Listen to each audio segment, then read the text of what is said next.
Weak Boy is the only one that can level up so he becomes the strongest with all stats maxed out. Jinwo is your typical Chad. Joking. He's an ugly, disgusting loser with nothing on his life. His father went to buy milk and his mother is in a coma. This leaves him a broke, useless guy who must feed his younger sister with his E-rank hunter skills. 10 years ago, huge gates appeared all around the planet, releasing several monsters to destroy the population. Humanity had no chance to fight them as weapons didn't deal any damage. Yet, suddenly, some humans awakened some special powers. Those humans are known as hunters. Hunters are classified based on their magical power from E rank to S rank. Humanity managed to survive for the next couple years with these new powers, but they still must clear the dungeons that show up.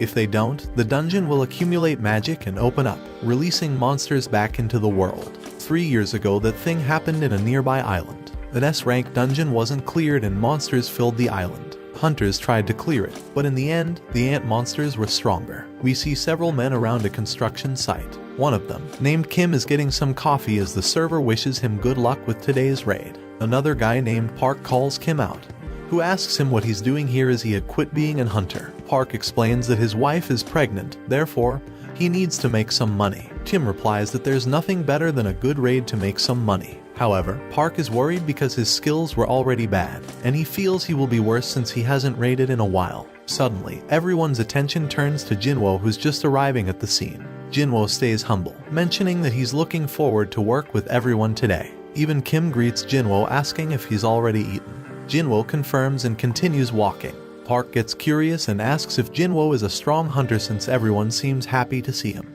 Yet, Kim giggles as he realizes that Kim retired before Jinwo started to raid. Kim reveals that Jinwo has a special nickname, the weakest hunter of all Mankid. Park is confused because he was expecting something like the strongest. Kim explained that Jinwo is an E-rank hunter who always gets injured even in E-rank gates. Therefore, people call him the weakest hunter. However, Kim thinks that since Jinwo is here, this dungeon is going to be easy to complete. Kim tells Park to stop talking about it because Jinwo might hear them. However, Jinwo sighs as he could hear everything.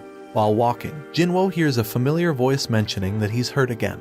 He notices Juhi and greets her, mentioning it's good to see her again. She asks about what happened to his face, but he replies that some stuff happened. She asks what happened to him and he decides to explain the story. She finds out he ended up hospitalized and he reveals that despite raiding an E-rank dungeon, he was the only one who got hurt. She's confused on how, but he explains that everyone else was high-ranked, so they didn't bring a healer. She complains about it. Because they think everyone is overconfident, they wouldn't get hurt. Yet, Jinwo admits that it's his fault because he's weak. But still, he's already used to getting hurt. Jinwo then notices it's about time to start raiding and tells her to get going. They meet Song, an experienced hunter who asks if they're fine with him taking charge and being the party leader. Since he's the highest rank, everyone agrees. With all set, they open the gate and enter the dungeon.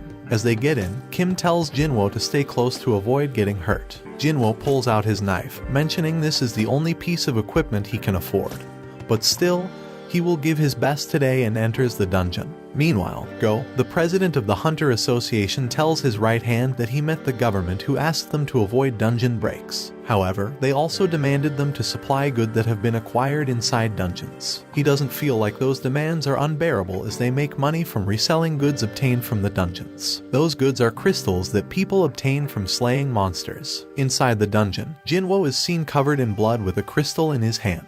He's happy that he managed to defeat a weak goblin, but Juhi tells him to be careful. Another goblin attacks him, but he manages to block the attack. The goblin continues attacking, but he evades everything. He gets a chance to attack and tries to piece the goblin, yet, upon contact, his blade shatters. The goblin wastes no time to stab him. Juhi is worried about him, but Park comes forward and defeats the goblin. Jinwo removes the blade from his stomach and lays on the floor as he's losing blood. Park tells Juhi to heal Jinwo while he defeats the nearby monsters. Juhi rushes to Jinwo's aid and starts using her healing skills. While being healed, Jinwo sees everyone easily defeating the monsters and feels envious. President Go continues to explain that essence stones obtained from high-rank monsters can be used to make stronger weapons, which in return enables hunters to defeat stronger monsters. He also mentions they can obtain mana crystals mined from dungeons and make weapons with it. However, its quality ain't that effective. His right hand doesn't understand why the government wants them.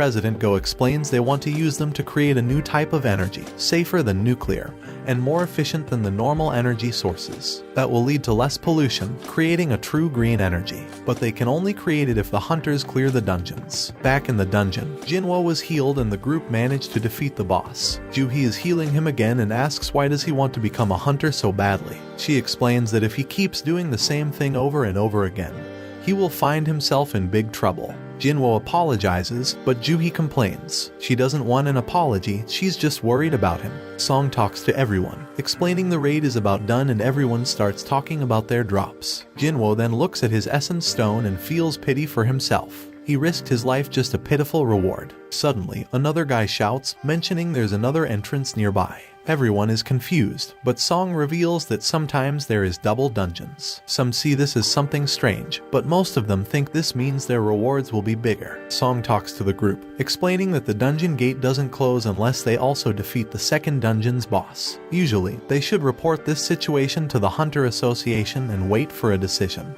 But that also means other hunters might come and steal this boss. He decides to make everyone vote if they should go for it or not. There is 13 members in total, half of them vote yes while the rest votes no. Jinwo is the one who will decide the fate of the party with his vote. Jinwo thinks to himself that this dungeon is too dangerous for him.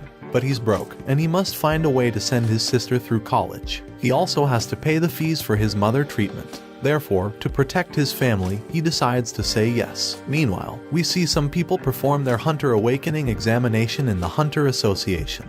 A guy places his hand on a black crystal and they measure his amount of power. We find out that there are several groups called guilds. They recruit hunters with potential and train them in order to complete dungeon raids. However, the strongest hunter in the country is known as Hien, a guild vice leader. She's a hella cutie blondie who's an S rank. Back inside the dungeon, some members think they're venturing too deep.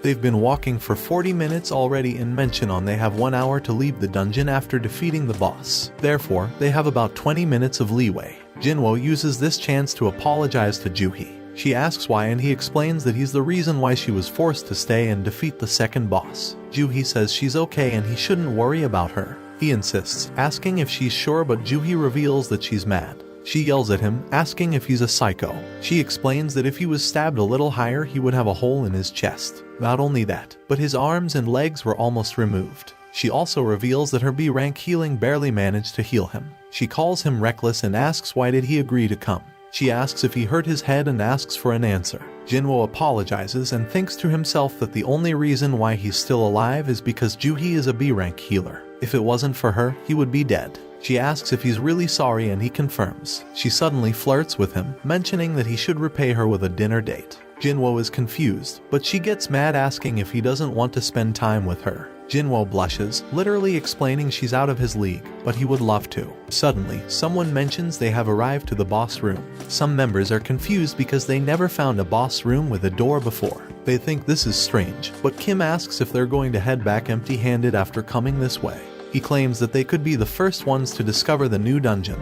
Therefore, if they want to return they can. However, he will be going in even if it's alone. Meanwhile, the guy who performed his hunter examination is watching President Go in a video. In short, he explains how careful they should always be and survive despite their rank. They all open the doors and step inside. The torches all around the room start to light up as they step in. Some are impressed as they never seen anything like this room, but they should hurry up and look around. The group sees several statues standing around the room, and Jinwo notices another one sitting on what it seems to be a throne. Jinwo thinks this one is the bigger one, but the group starts to mention how they feel like they're being watched. They then notice something strange. There are no monsters inside the room. Song then notices the floor and sees what it seems to be a magic circle. Kim calls Song out, mentioning there is a statue with something written. Everyone gets near the angel statue and notice the inscription. Song reads it out loud, mentioning those are the commandments of the Kartanen Temple. First, they must worship God. Second, praise the God. Third, believe in God, and those who don't obey should die. Juhi freaks out and calls Jinwo, mentioning the eyes of the giant statue moved and looked at them. Jinwo is confused and says she must be imagining. Suddenly, the door closes. Everyone freaks out, wondering if they're trapped. Of the members starts walking towards the door, complaining they didn't want to come here in the first place. He touches the door, and suddenly a statue moves and slices his head off. Everyone is shocked and starts screaming. Jinwo falls into despair, thinking about the rank of the guy who just died. He knows the guy was way stronger than himself. The statue returns to the original position, but Jinwoo still cannot move as the guy was killed in an instant. He doesn't understand who this monster could be in a D-rank dungeon. Jinwoo then looks at the bigger statue, paying attention to every detail until he sees its eyes moving to look at him.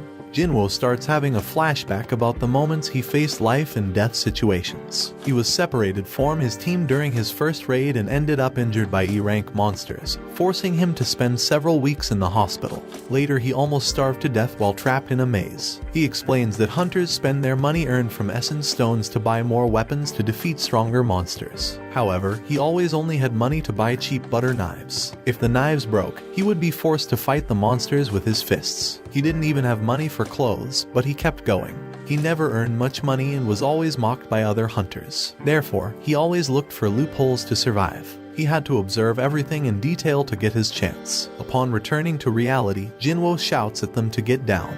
The statue shoots a laser beam with its eyes, slaying several hunters. The ones who survived are shocked at this scene and start to panic. Luckily, Jinwoo managed to save Juhi, but she's panicking in fear. He looks around confused about what happened and how they ended up like this. He knows they're trapped and cannot escape. In the end, he freaks out because he knows they will all die. Watch this next video. See you on the next one.